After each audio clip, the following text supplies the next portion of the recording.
Estamos aqui em frente à Câmara Municipal de Florianópolis para assistir uma das reuniões que vai ter aqui. Logo depois, iremos entrevistar um dos participantes dessa reunião.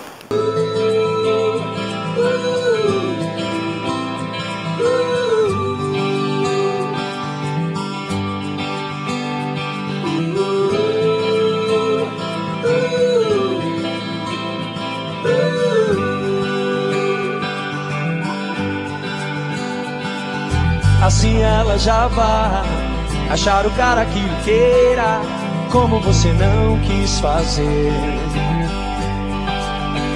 Sim, eu sei que ela sabe. Estamos aqui para entrevistar o vereador Márcio de Souza. O que você acha que está, como você acha que está a política no Brasil atualmente? A política no Brasil, ela segue uma política de disputa das concepções, dos entendimentos, das ideologias, das organizações, das classes sociais, do surgimento de novas forças políticas que nunca tiveram participação ativa na vida da sociedade, como os negros, como as mulheres, como os indígenas, como o movimento sem terra, e que isto, por vezes, muitas vezes, assume um caráter de conflito, porque esse é o conflito existente, né, das disputas em torno das possibilidades humanas de realização, da emancipação de grupos, né, que precisam se emancipar, precisam buscar a condição de espaço para que as suas necessidades, aquelas essenciais para ter vida digna, possam acontecer. Então, a sociedade brasileira, ela vive um processo contínuo no seu desenvolvimento dialético, exatamente, os contrários em choque, que em determinados momentos uma sociedade capitalista, ou diria assim, pré-capitalista como a sociedade brasileira, do ponto de vista da extensão e do esgotamento do capitalismo, ela organiza o seu interior. O que é? As forças que historicamente vieram num processo de profunda desigualdade, como a metade da população brasileira e é a população descendente africana, que vem no processo de escravidão, que vai no processo de luta pela sua libertação, que acontece em 88, em 13 de maio de 88, através da abolição da escravatura, mas que logo em seguida essa massa de trabalhadores, juntamente com outros trabalhadores vindos do continente europeu, chocam-se ou aliançam-se junto àqueles que no passado foram proprietários de escravos, e que o capitalismo, na sua instalação pós-abolição, ele vem se organizando, vem se desenvolvendo, trazendo do seu interior exatamente os conflitos, que são os conflitos daqueles que querem a oportunidade de trabalho, oportunidade de melhores salários, oportunidade da terra, oportunidade de moradia. Esses continuam lutando contra aqueles que historicamente sempre tiveram, que foram os herdeiros dos engenhos, os industriais, os capitalistas, os proprietários de grandes terras, esses que ainda convivem e fazem esse confronto, que é um confronto de desenvolvimento humano. Tá, bom, vereador, você acha que o povo brasileiro e principalmente as pessoas da região sul estão contentes com a política adotada nessa região, na sua região? Não sei se a questão da região sul, todos são brasileiros, né? Acho que não tem projeto de desenvolvimento desigual ou com igualdade, ou com mais agradável em todo o território brasileiro. Cada parte do Brasil experimenta situações distintas de desenvolvimento, experimenta situações distintas de lutas políticas e sociais, muitas delas inclusive e tiveram confrontos armados, né?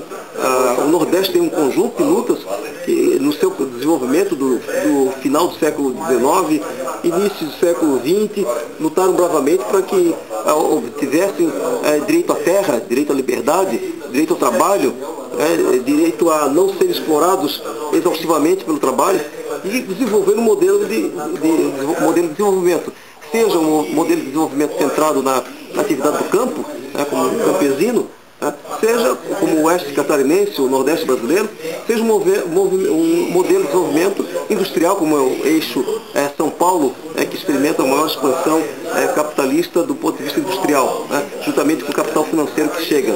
São os bancos que oferem grandes lucros. Então, cada região do Brasil vai experimentando um modelo típico de desenvolvimento, mas um modelo também típico de exploração. Então, não consigo compreender se a gente falar os sulistas, como se todos os sulistas fossem iguais. Né? Os sulistas não são iguais, assim como os nordestinos não são todos iguais. Existem sulistas explorados, nordestinos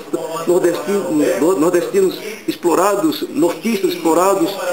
Então, em todo lugar do Brasil existe a luta de melhorias para o desenvolvimento. Ora, em determinada situação, em determinado momento histórico, esse desenvolvimento acontece mais rapidamente, ora, outro lugar do Brasil acontece em função das lutas que lá são travadas de forma mais acentuada. Por exemplo, no sul do Brasil e na região centro-oeste, nós assistimos assim, recentemente as lutas dos trabalhadores do campo, né, no movimento sem terra, que isso, sem dúvida alguma, criou condições de melhorias para a população desses pontos do país.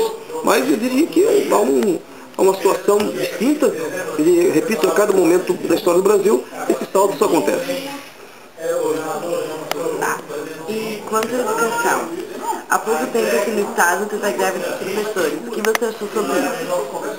A luta dos professores é uma luta histórica. Os professores sempre lutaram. Essa é mais uma greve desde que eu me recordo da luta da professora Antonieta de Barros, que tem nome do túnel, tem nome do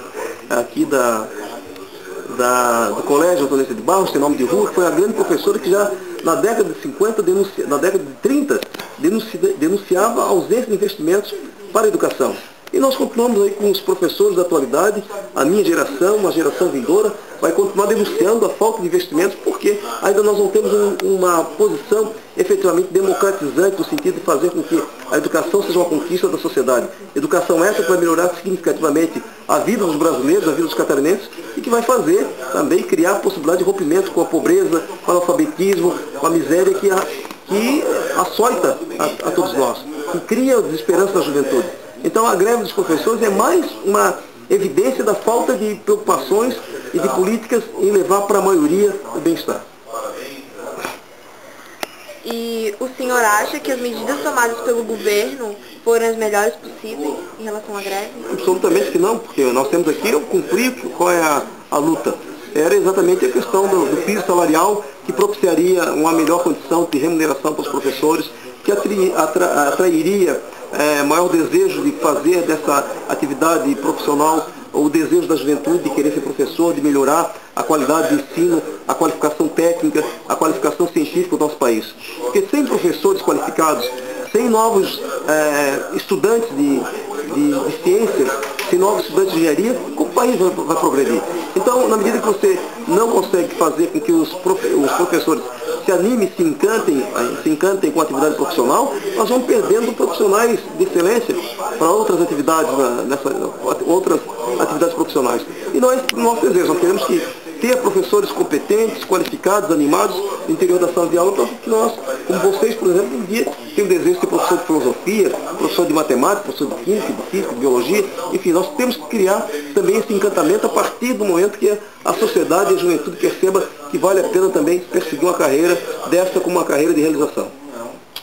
Muito obrigada. Obrigado a vocês, parabéns.